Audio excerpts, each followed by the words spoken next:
Terpujilah Sang Bhagawa yang Maha Suci, yang telah mencapai penerangan sempurna. Terpujilah Sang Bhagawa yang Maha Suci, yang telah mencapai penerangan sempurna. Terpujilah Sang Bhagawa yang Maha Suci, yang telah mencapai penerangan sempurna. Yo damang desesi adi kalyanang, majhe kalyanang, pariyo sana kalyanang pi. Terimalah salam Buddhis dalam Dhamma, Sotihotu, Namo Buddhaya. Bapak Ibu, saudara-saudara sekalian, pada kesempatan kali ini Anda telah melakukan serangkaian perbuatan baik, dari melakukan pelepasan satwa ataupun fangsen atau abaya dana.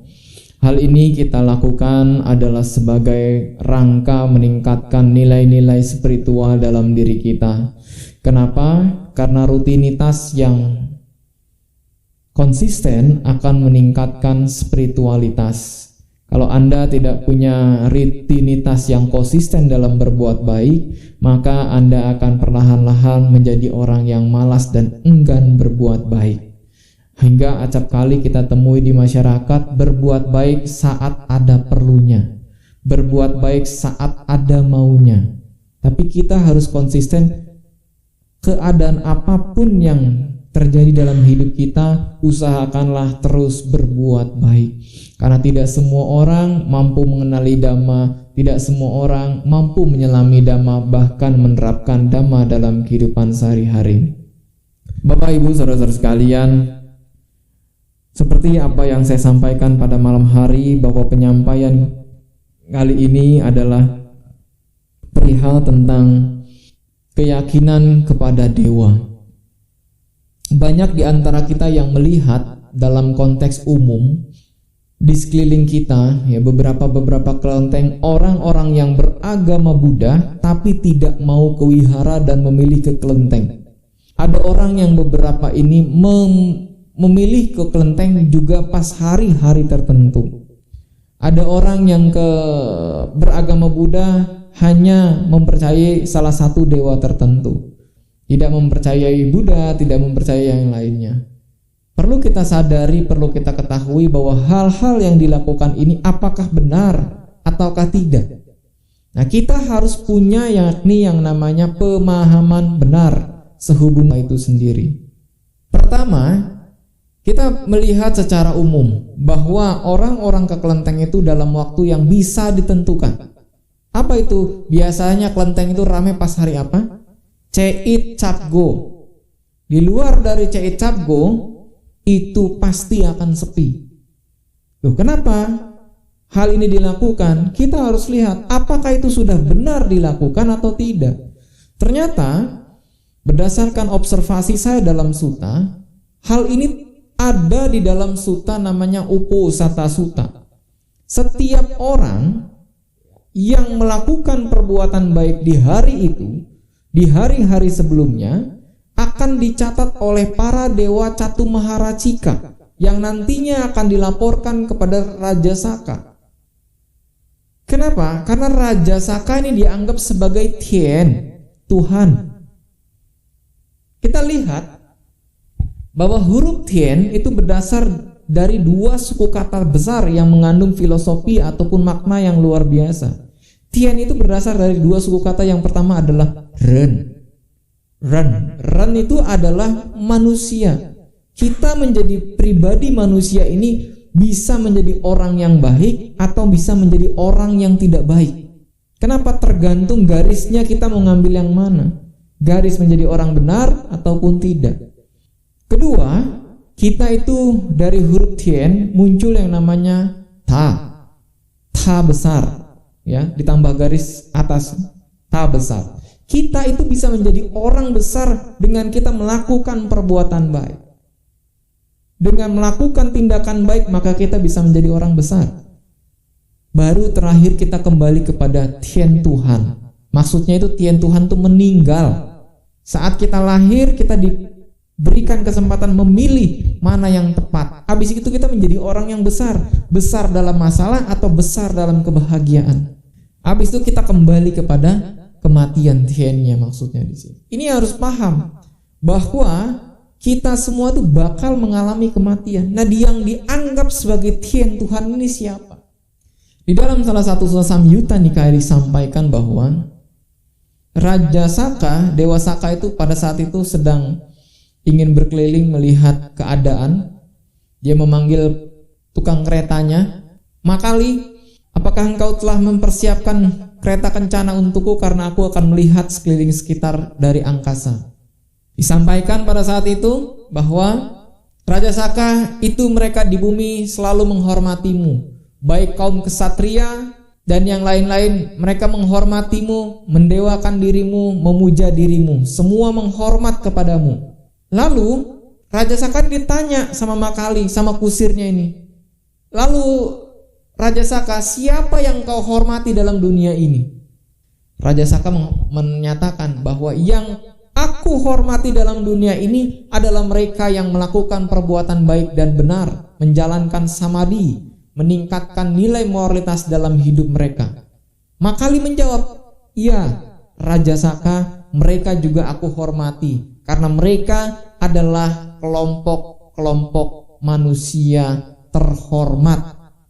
Di sini disampaikan bahwa kita itu menghormat Dewa Saka, Raja para dewa, dan Raja Saka itu menghormati kita yang berkualitas. Di dalam Uposatha Sutta tadi, mengapa banyak AI orang-orang itu sering ke kelenteng pas hari Uposatha? Karena pas hari Uposatha itu mereka bawa buah-buahan, bawa ini, supaya apa? Di dalam perjalanan ke sana mereka sudah bertekad ingin berdoa, ingin begini.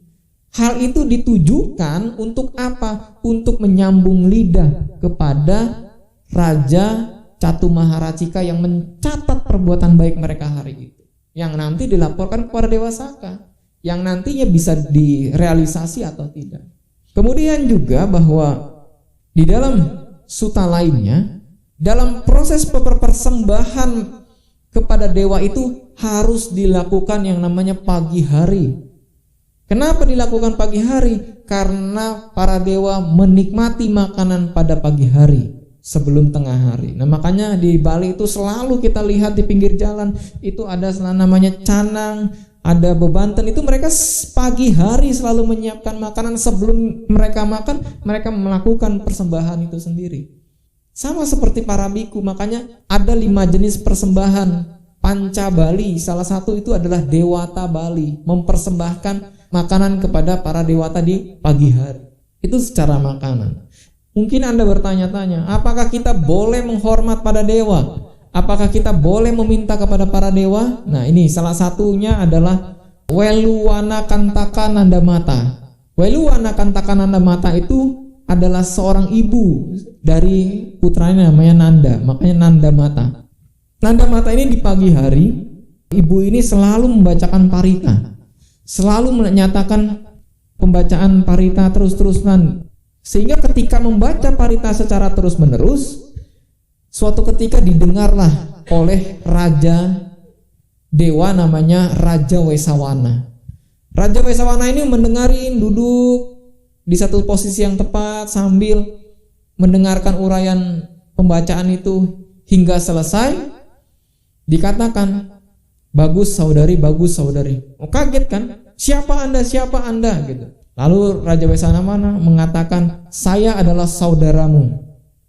Maksud saudara itu adalah orang yang datang kan kita anggap saudara pada zaman itu.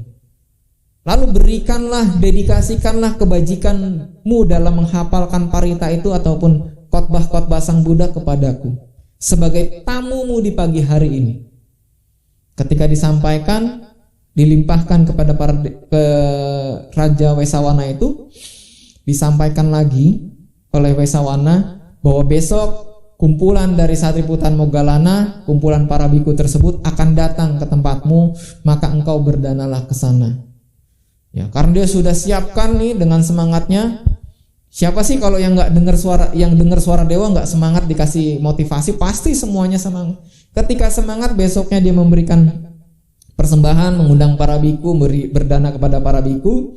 Lalu dewa ini mengatakan, Wesawana, limpahkanlah kebajikanmu itu kepadaku.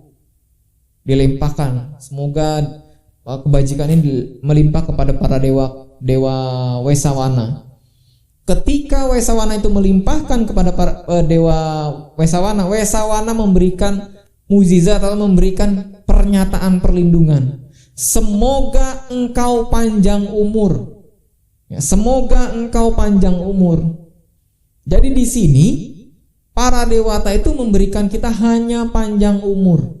Jadi apakah kita boleh meminta dan yang lain-lain selama kita masih putu jana, tidak dipungkiri pasti kita itu pasti akan meminta-minta. Tetapi realistisnya dewa hanya memberikan kita pernyataan panjang umur. Semoga Anda panjang umur, weluwana kantaka nanda mata. Jadi dewa itu hanya memberikan support panjang umurnya. Kenapa? Senang mendengarkan dhamma pagi hari. Nah makanya kita kalau pagi hari bacalah parita. Ya siapa tahu dewanya lewat, ya kan? Kita diberikan pencerahan, diberikan kemudahan, kelancaran dan yang lain-lain. Kan dari umur panjang dan yang lain-lain, kebajikan itu akan berbuah dan mengkondisikan kita bahagia. Ini adalah bagaimana kita bersosialisasi atau berkomunikasi dengan para dewa, yakni dengan pembacaan parita. Karena parita ini dapat didengar oleh segenap makhluk di segala penjuru. Jadi parita itu bahasa yang dapat didengar secara spiritual oleh semua makhluk. Ketika Anda membacakan parita ini, maka semua makhluk itu akan mendengarkan Anda. Contoh, mungkin Anda berpikiran, Bante, apakah kita boleh meminta perlindungan kepada dewata? Sebagian di antara kita kayaknya nggak boleh. Kayaknya bisa iya, bisa enggak. Kayaknya begini. Sebenarnya di dalam ajaran Sang Buddha, suatu ketika para biku itu diganggu oleh yang namanya yaka. Yaka itu kan punya 3 kualitas. Kualitas rendah, menengah, dan yang lebih tinggi. Suatu ketika raja, para dewa itu mengatakan kepada Sang Buddha, Sang Buddha, izinkanlah para biku, bikhuni, umat awam pria maupun umat awam wanita untuk menghafalkan syair ini guna menolong atau guna kelompokku melindungi mereka, untuk membuat mereka nyaman dan tentram. Dalam Sutta Attanatya, sutta ini di Genika 32 menyatakan pernyataan semoga, ya kan, dari Wipasisa namatho cakho mantasa sirimato seki sape namato itu adalah bagaimana kita menyatakan parita yang dilindungi oleh para dewa. Makanya kalau ditanya kita begini, apakah kita baca parita dilindungi para dewa? Iya. Tapi ada parita yang lebih melindungi, itu adalah parita Attanatya parita. Melindungi kita dari segala hal yang bersifat yaka itu sendiri. Nah, ini yang kadang kita nggak tahu, bahwa Sang Buddha juga menyetujui ada pernyataan parita yang kita boleh dilakukan permohonan perlindungan kepada para dewa atau proteksinya itu ada. Sekarang kalau kita tempat-tempat yang serem, apa yang mau dibaca, apa yang mau disampaikan. Jangankan Attanatya yang panjang, baca parita Buddha Nusati aja nggak hafal, ya kan? Apa ya iti piso bagawa arahang sama Sang Buddha, apa ya belakang lanjutan. Nah, ini sebenarnya keteguhan, tekad keteguhan pandangan kita itu dimulai dari apa? Belajar menghafalkan suta-suta pendek atau syair-syair pendek guna memproteksi diri kita masing-masing. Contoh, apa itu? Kita harus baca yang namanya parita Buddha Nusati. Mereka yang mengingat dhamma, mereka yang meneguhkan kekuatan kepada dhamma, maka hal-hal yang tidak dikehendaki lenyap. Nah, kalau kita sudah takut mau baca apa, lupa, gak inget, nah sudah, ketakutan makin menjadi-jadi. Tapi apa? Ketika kita membaca parita, itu akan menguatkan kita dapi. Ketika kita tempat yang takut, kita merasa ketakutan, baca saja Buddha Nusati yang simpel-simpel. Untuk apa? Untuk meneguhkan kita kepada di jalan yang dhamma. Kalau tempat yang takut, kita malah teriak-teriak, wow, makin takut. Harusnya tempat yang takut itu kita baca parita Attanatya, kita baca parita Buddha Nusati. Itu supaya apa? Supaya kita kuat, kita percaya bahwa ketakutan yang kita alami semua ini pasti kita dapat dilindungi oleh yang namanya kekuatan Buddha itu sendiri. Nah, kekuatan Buddha itu adalah apa? Kebenaran. Kita menyatakan pernyataan kebenaran, maka semua makhluk akan mendengarkannya. Ketika semua makhluk mendengarkannya, maka Anda serasa dilindungi dan akan dibuat nyaman. Bapak, Ibu, saudara-saudara sekalian, di dalam Atanatya ini adalah pembacaan parita yang mengkhususkan bagaimana dewa itu melindungi kita. Sehingga agama Buddha, khususnya Buddha Theravada, itu tidak secara ortodok mengizinkan untuk menghormat kepada dewa-dewa yang lainnya, tetapi tidak disarankan untuk meminta-minta. Dan juga dewa itu hanya mengarahkan kepada kebahagiaan semu yang saat ini kita jalani sebagai manusia, tidak mengarahkan kepada kebahagiaan tertinggi yang dapat kita nikmati, yakni adalah nibbana. Ini hanyalah persoalan kehidupan secara sosial. Kita selayaknya menghormat kepada mereka, perlu atau tidak, penting atau tidak, bermanfaat atau tidak. Ini yang masih dalam ruang lingkup kita. Nah, dalam suta-suta pendek ini yang saya sampaikan kepada Anda sekalian, mencakup pertama, bahwa yang selama kita hormat ini sebagai Tien, itu adalah Raja Saka.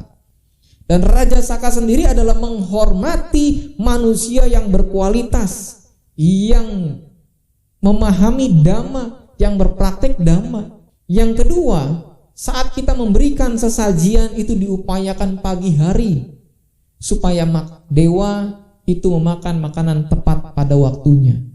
Kemudian juga jadilah seorang ibu seperti Welukantaka Nandamata. Apa itu? Melakukan pembacaan parita pagi hari dengan upaya yang baik, yang tepat, sehingga para dewa berkeliling di tempat Anda dan memberikan keberkahan untuk Anda, yakni salah satunya adalah umur panjang. Kemudian juga kita harus memahami pembacaan parita-parita guna meningkatkan nilai-nilai spiritual. Sehingga apa?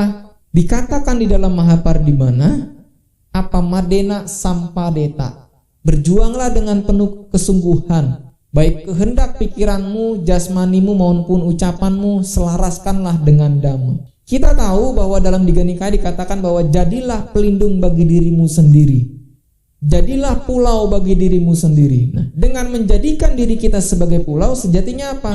Kalau kita mau melindungi diri kita sendiri, bacalah suta, bacalah dhamma, renungkanlah dhamma, maka kita akan menjadikan pulau bagi diri kita sendiri. Kita ingin menjadikan adanya pelindungan lainnya, dalam artian mereka melindungi, bukan kita berlindung, mereka melindungi. Apa bedanya kita berlindung kepada Buddha dan berlindung kepada dewa? Kalau kita berlindung kepada Buddha, itu namanya kita bernaung. Kalau berlindung kepada dewa, kita tidak berlindung, kita dilindungi.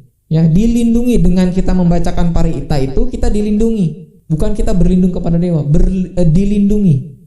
Kemudian juga bahwa esensi dewa itu juga masuk dalam kategori orang tua dalam rumah. Makanya orang tua dalam rumah itu adalah sebagai dewanya hidup dalam rumah. Makanya kalau anak-anak itu menjadikan orang tuanya sebagai apa? Dewa. Kenapa? Hampir setiap kebutuhan yang kita inginkan atau kemauan yang kita inginkan 70-80% terkabulkan. Makanya dikatakan sebagai dewa dalam rumah itu adalah apa? Orang tua. Untuk membalas jasa baik orang tua itu yang dianggap sebagai dewa, kita mengangkatnya, mengajak kelilingnya ke luar negeri dan kemana-mana, itu tidak akan pernah membalas jasa kebajikan orang tua.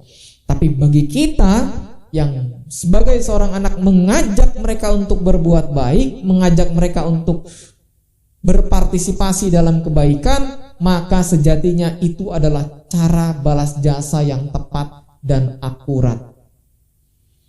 Bapak, Ibu, saudara-saudara sekalian, serangkaian pemahaman tentang penghormatan kepada dewa, pemujaan kepada dewa, dan kondisi lainnya telah Anda pahami. Karena dengan memahami ini, sejatinya kita memahami realita dan esensi dari dewa itu sendiri. Dewa keberadaannya hanyalah sebagai bentuk proteksi, bukan mengarahkan kepada pencerahan. Makanya Sang Buddha dalam khotbahnya tidak pernah menyatakan bahwa dewa adalah sarana mencapai kesucian. Dewa hanyalah menjadi sarana melindungi kita. Ada take and give antara dewa dengan kita. Apa itu? Pembacaan parita, lalu mereka melindungi kita. Atau persembahan yang kita lakukan, mereka akan melindungi kita. Ya, karena kondisi inilah yang harus kita pahami, bahwa para dewata itu tidak bisa mengarahkan kita kepada pencapaian lebih tinggi. Mereka hanya mengkondisikan kita merasa nyaman dalam kehidupan saat ini. Bapak Ibu Saudara sekalian, mungkin itu yang dapat saya paparkan sehubungan dengan para dewa yang harus kita pahami. Hal ini guna dipahami untuk kita mengerti sehingga realitas kehidupan, esensi atau keberadaan para dewa dapat kita sadari manfaat dan tujuannya masing-masing.